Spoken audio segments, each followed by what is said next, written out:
Hello दोस्तों, मैं सत्येंद्र कुमार और आप सभी का स्वागत करता हूं अपने YouTube channel Radhe Shyam study में।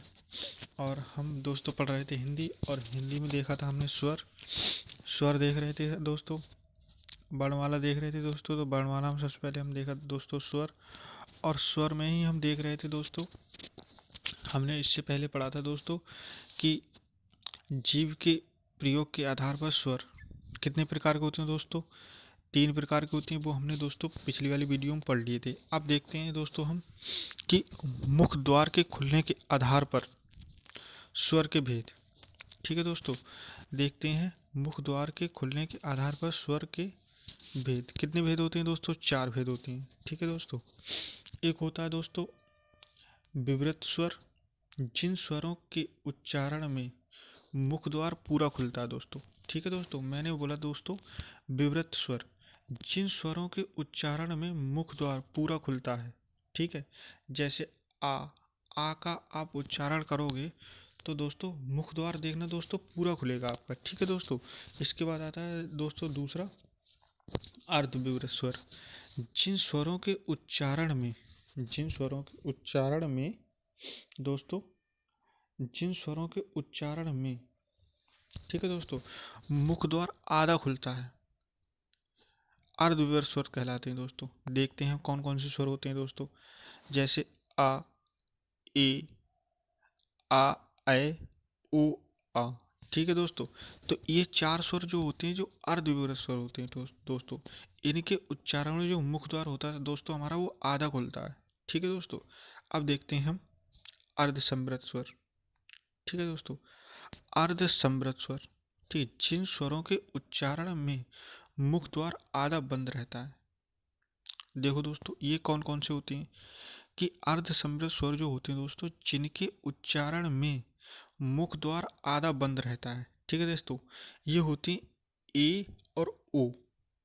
ठीक है दोस्तों, ए ओ, ये स्वर होते हैं ए ओ। ठीक, अब आता है समृत स्वर, जिन स्वरों के उच्चारण में मुख द्वार लगभग बंद रहता है। देखो दोस्तों, इनका उच्चारण करोगे मुख द्वार ज़्यादा थोड़ा सा बंद ही रहेगा। ठीक है दोस्तों, जैसे हमने देखा ई, ई, उ, ऊ। देखो दोस्तों थोड़ा बंद रहा है इनमें। ठीक है, ज़्यादातर बंद ही रहा मुंह हमारा, इसलिए इनको हम कहते हैं समृत स्वर। आगे देखते हैं दोस्तों ओठों की स्थिति के आधार पर। अभी तो हम दोस्तों पहले पढ़ा था हमने जीभ के आधार पर, फिर पढ़ा था मुख द्वार खुलने के आधार पर। अब दोस्तों पढ़ रहे हैं हम ओठों की स्थिति के आधार पर।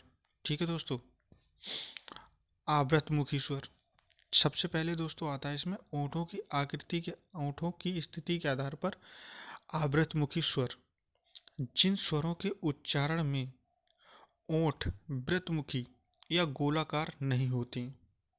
ठीक है दोस्तों, हम देखते हैं कि ये स्वर जो मैं उच्चारण करने जा रहा हूँ, इनके जो इन स्वरों का जो उच्चारण होता है, इसमें जो मुख होता है हमारा आवृतमुखी, यानी वृत्तमुखी या गोलाकार नहीं होगा दोस्तों। ठीक है दोस्तों, जैसे हमने देखा आ, आ, ई, ए, ऐ। इनमें दोस्तों हमारा मुख का थोड़ा गोलाकार नहीं बना, इसलिए इन्हें कहते हैं आवृतमुखी। वृत्त नहीं बना मुंह का। ठीक है दोस्तों, आगे देखते हैं।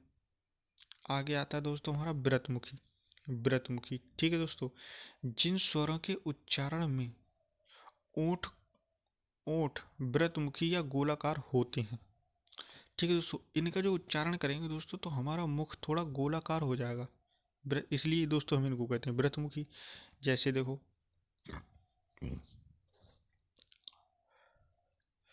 देखो दोस्तों, उ, ऊ, ओ, ओ, ओ, आओ। ठीक है दोस्तों, और आ। देखो दोस्तों हमने इनका उच्चारण करा दोस्तों। ठीक है, देखो हमारा आप खुद उच्चारण करना दोस्तों कि इनका देखना आपका मुंह थोड़ा गोलाकार बनेगा जाके। इसीलिए जब गोलाकार बनता है तो गोला को हम लोग कहते हैं व्रत दोस्तों। तो इसीलिए इनको कहा गया व्रतमुखी दोस्तों। ठीक है दोस्तों, अब देखते हैं आगे दोस्तों। हवा के नाक व मुंह से निकलने के आधार पर स्वर दोस्तों देखते हैं दोस्तों। एक होता है निरनुनासिक निरनुनासिक स्वर या मौखिक स्वर। इनको दोस्तों बोल देते हैं निर्नुनासिक स्वर या मौखिक स्वर। देखते हैं दोस्तों, जिन स्वरों के उच्चारण में हवा केवल मुंह से निकलती है, जिन स्वरों के उच्चारण में हवा केवल मुंह से निकलती है दोस्तों, उनको देखो क्या कहते हैं, निर्नुनासिक स्वर कहते हैं। देखो दोस्तों, ये कौन कौन से होते हैं, जैसे आ, आ, ई, ए, ऐ, ऋ, ओ, औ।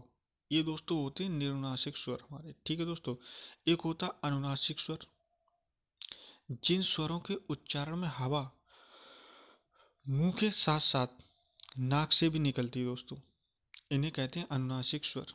अनुनासिक स्वर देखो दोस्तों, ये होता है आ पे चंद्रबिंदी लगा दी, आ पे ऊपर चंद्रबिंदी लगाई दोस्तों, इन पे अगर चंद्रबिंदी लग गई दोस्तों, तो ये कैसे हो गए, अनुनासिक स्वर हो गए दोस्तों। दोस्तों एक बहुत ही इंपॉर्टेंट बात मैं आपको बताने जा रहा हूँ दोस्तों, ध्यान से सुनना इसके लिए। नोट, सभी स्वर, सभी स्वर घोष ध्वनियाँ होती हैं दोस्तों। क्या होती हैं, घोष या सघोष ध्वनियाँ होती हैं सभी स्वर। बहुत इंपॉर्टेंट बात है दोस्तों, पूछ लेते हैं कि स्वर क्या है, तो स्वर तो हमें पता है सभी स्वर जो हैं घोष ध्वनियाँ होती हैं। ठीक है, ये होती है दोस्तों, एक होती हैं सघोष और एक होती हैं अघोष। जब मैं आपको व्यंजन पढ़ाऊंगा तो उसमें दोस्तों इसको सही से बताऊंगा, अभी मैंने इसलिए ऐसे ही बता दिया नोट करके। ठीक है दोस्तों, देखते हैं। सभी स्वर अल्पप्राण होते हैं दोस्तों, दो होते हैं ये, एक होता है अल्पप्राण, एक होता है महाप्राण। जो हमारे स्वर हैं वो सभी स्वर हमारे अल्पप्राण हैं। ठीक है दोस्तों, ऐसे ही जो हमारे सभी स्वर हैं वो सघोष और घोष हैं। ठीक है दोस्तों, ठीक है दोस्तों, मैं यहीं पे अपनी वीडियो को विराम देता हूँ दोस्तों। अगली वीडियो में हम पढ़ेंगे अयोग्य भाव, उसके पढ़ेंगे दोस्तों उसके बाद पढ़ते हैं दोस्तों हम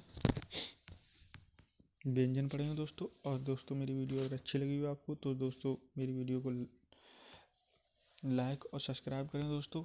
बहुत बहुत धन्यवाद दोस्तों आपका, आपको प्यार देने के लिए मेरे लिए। थैंक यू दोस्तों।